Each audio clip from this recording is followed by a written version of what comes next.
Recording in progress. So we'll go to question 3. Two of Uzbekistan's main industries are cotton and gas.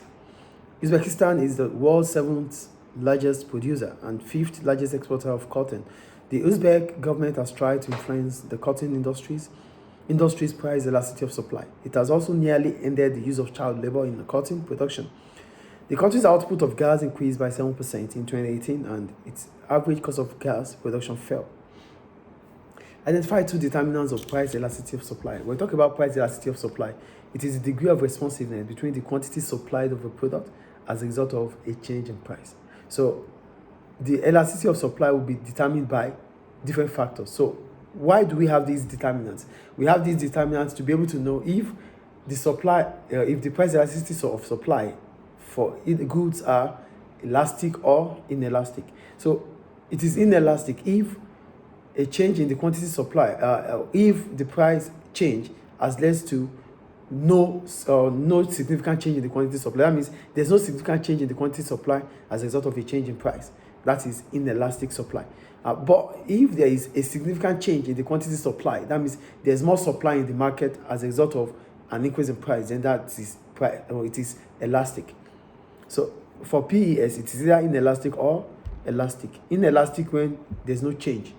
Remember the law of supply. The higher the price, the higher the quantity supplied. So if the price increases and producers or firms are unable to supply more, that means the supply or the price elasticity of supply for such products is price inelastic.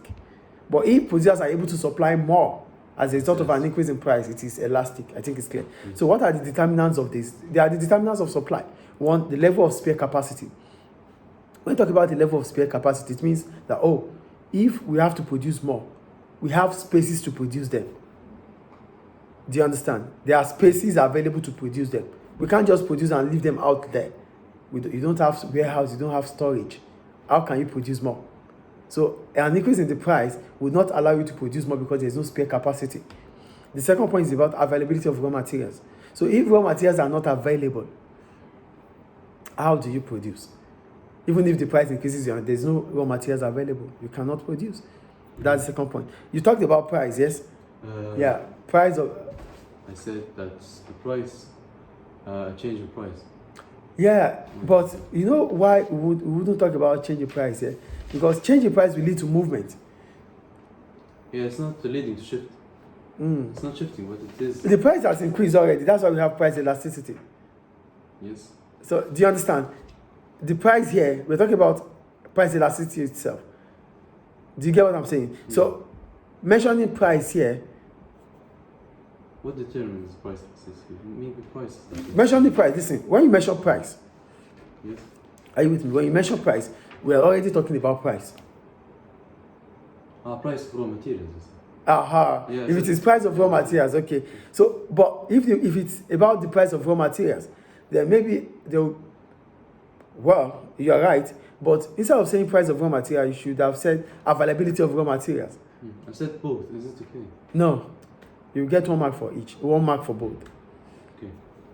So that's about availability of raw materials. Availability of raw materials might be determined by even the price of the raw materials. Do you understand? But if it is available, that means it's cheap. If it's not available, that means it's scarce. It's expensive. Do you get the point? Yeah? So the third point I make is about the production time. So the price of the product might have increased, but the time at which you have to produce it, is there enough time for you to quickly produce or not? Just like if the price of cars increases, maybe it takes 2-3 months to produce a car. So even if the price increases, you cannot have it next week. Do you understand? So the time at which the product could be made available can also determine if it is price elastic or inelastic. Do you get the point? And the last point is about weather conditions. The weather condition is natural. So if the weather condition does not permit you to, there's nothing you could do about it. There could be natural disaster, there could be anything. So with this, whatever the price might be, it's still not going to be available. Do you get the point here? Yes. So these are determinants of price elasticity of supply. Clear? Yes. We go to question 2. Explain 2 advantages of an economy of ending child labor. First, what is child labor? Child labor